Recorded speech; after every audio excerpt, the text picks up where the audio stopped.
les gars d'investissement. Ils me disaient, ah, Normand, on a reçu un dossier de Saint-Jérôme.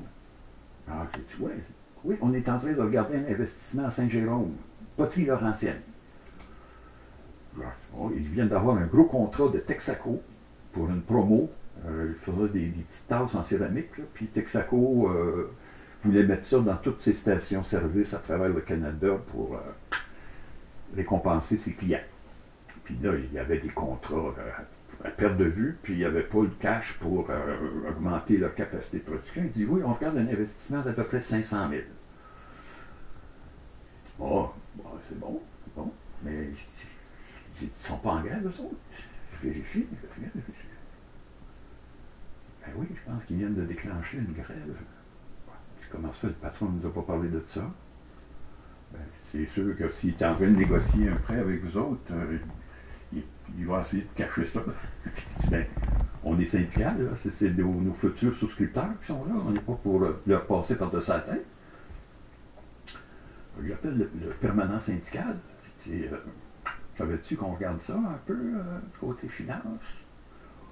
Ah ben, si je vois le fond mettre une scène dans cette patente-là, c'est des anti-syndicales, c'est ici, on est dehors parce qu'ils ne veulent pas nous donner une pièce de l'heure. Oh, il dit, là, ça commence mal notre affaire. Puis là, il dit, c'est un gars assez fendant, puis anti-fond. Il dit, si je te vais mettre, il dit, je te dénonce à travers le Québec, puis tu vas en manger toute une bonne chance pour ta souscription, je vais te faire une anti-campagne, pas à peu près. Oh, là, j'ai dit, là, on a un problème. Ben, on aurait beau avoir tous les fonds, tout l'argent nécessaire, si au bout, notre canal de communication n'est pas est aussi pourri, là, on ramasse des fonds pour rien. J'ai dit, le plus gros drame qui peut arriver, c'est qu'on se fasse épingler sa place publique comme des cow-boys, des gens qui ne savent pas vivre. J'ai dit, ouais. Puis il dit en plus, là, donc il dit, vous avez les états financiers, vous autres, de la compagnie?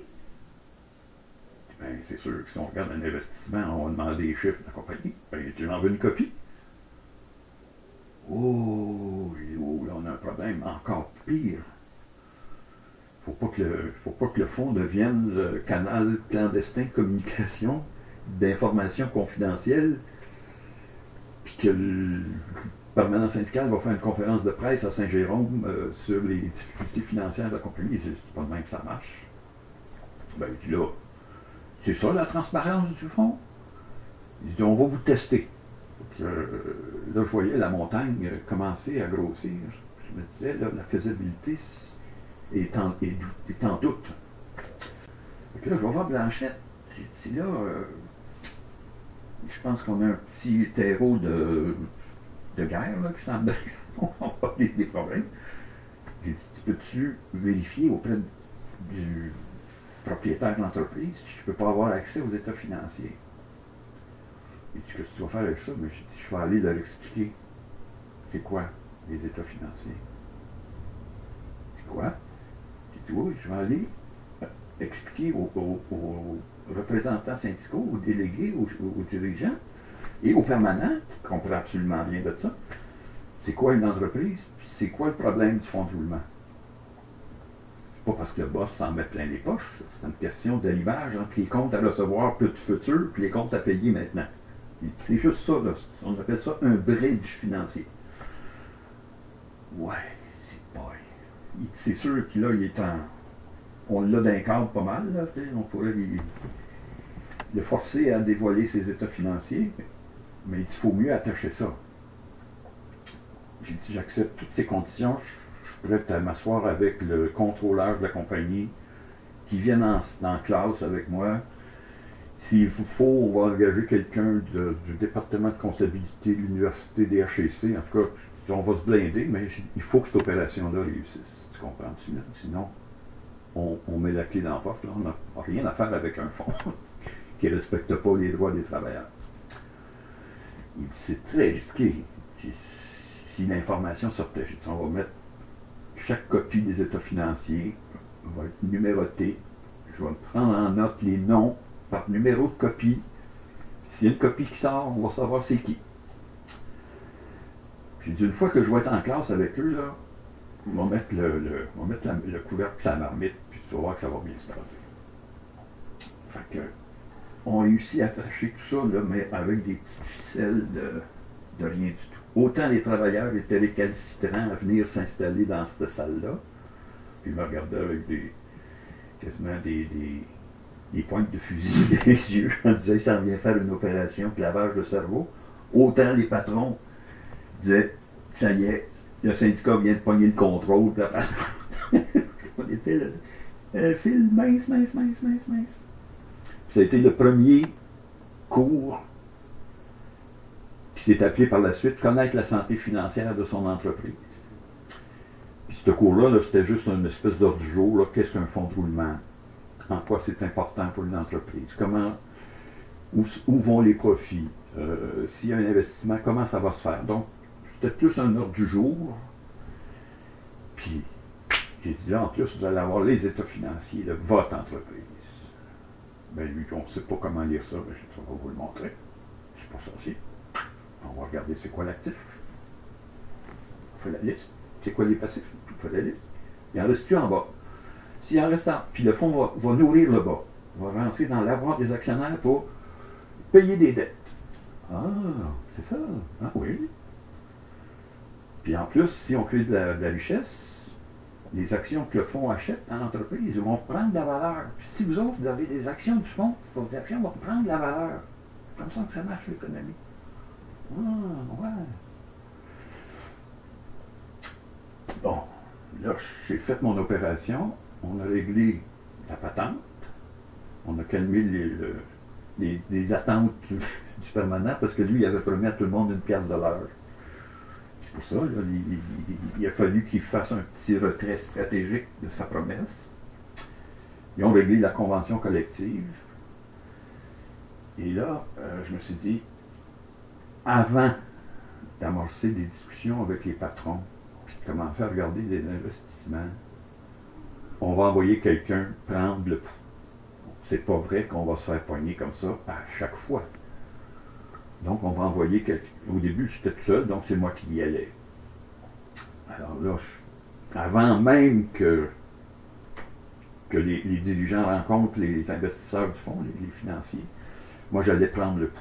J'allais passer une journée dans l'usine, parler. C'est quoi vos relations de travail ici? Ça marche-tu? Ça règle-tu les problèmes? J'allais souvent, je commençais toujours par les salles de bain, j'allais aux toilettes. Alors quand je rentrais, j'allais aux toilettes, je regardais ce qu'il y avait d'écrit sur les murs. Fuck the boss is alright. Le patron, lui, il avait tout plaidé la bonne image qu'il avait auprès de ses travailleurs, auprès des financiers. Moi, je revenais de ma mission en disant, je prenais ça pour du public relation, là. La réalité, c'est pas ça. C'est une entreprise en conflit permanent. Les problèmes ne se règlent pas. Ils sont toujours devant des arbitres, puis des tribunaux, puis les frais d'avocat.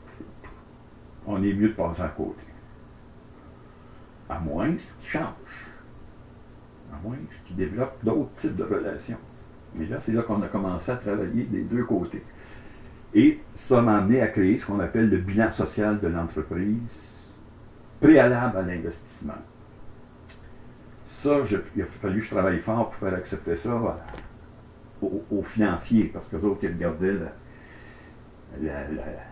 le jus, là, le profit qu'on allait tirer de ça. J'ai dit, oui, mais ça ne sert à rien d'avoir des gros profits si on a une image catastrophe parce qu'on n'a pas prévu que les relations de travail étaient aussi un élément important.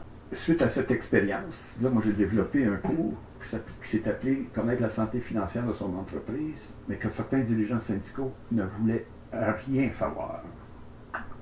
Pour la bonne et simple raison. Et ça, je l'ai vu par un cas concret dans une entreprise que le fonds a financée, où j'ai fait la formation des travailleurs. Quand il est venu le temps de renouveler la convention collective, le permanent qui était au dossier, qui n'avait pas participé à tout cet exercice-là, il est arrivé comme ça à une assemblée, puis il a dit, là, il est temps qu'on passe à la caisse, on demande 15% d'augmentation salariale. Il y en a un qui lève la main dans le salle et dit, oui, mais monsieur le permanent, 15%, selon notre calcul, on vient de faire perdre 10% de rentabilité sur le bénéfice brut de la compagnie, puis nos jobs sont en danger. Oh boy! Il est obligé de reculer un peu, il dit, où c'est que vous trouvez ça? Vous prenez ça? Ben, il dit, on s'est fait tout expliquer les chiffres, on sait exactement c'est quoi qu'on peut aller chercher. Fait qu'arrête de nous de faire le fanfaron, puis de nous promettre n'importe quoi, on sait. Puis si on travaille correctement, on va peut-être augmenter notre capacité dans 1 an ou 2 ans. Mais sur des profits. Là, le permanent syndical, c'est qui vous donne ça? C'est Caron. Merci, Caron. Là, je me suis fait, mais pas à peu près. Tu fais de la formation, t'es rendu, tu fais de la formation patronale, Caron. Puis on veut pas que tu rentres dans nos structures. Et là, ça a été moi, j'étais convaincu que c'était la clé et que sans ça, le fonds allait se casser la gueule. Le bilan social puis la formation économique, j'étais rendu là, je rentrais ça dans les conventions d'actionnaires. Blanchette m'avait appuyé là-dessus en disant on va rentrer ça dans la convention d'actionnaires, obligation du bilan social, puis obligation de la formation économique, puis en plus, ils vont payer. L'entreprise va payer, on va mettre un fonds sur pied, une fondation. Puis ils vont verser à cette fondation-là des argents pour l'éducation de leurs propres employés. C'est avant la loi sur la main-d'œuvre, de 1%. Là. Et, bon, il y a des syndicats qui ont épousé ce concept-là, là, les CA. Claude Charme, qui était le directeur québécois, lui, il m'a même dit, écoute, Normand, là, prends 3 jours, là, je veux que tous mes permanents suivent ce cours-là. Ils ne peuvent pas aller sur des tables de négociation s'ils n'ont pas une idée du potentiel de rentabilité. L'entreprise, il négocie à l'aveugle. Il dit, ils ont toujours joué de la musique à l'oreille, je veux qu'ils apprennent à lire la musique. C'était ça, il faut que tu leur apprennes à lire les états financiers, à faire une analyse de la situation financière avant de promettre la lune à leurs représentants, à leurs représentants.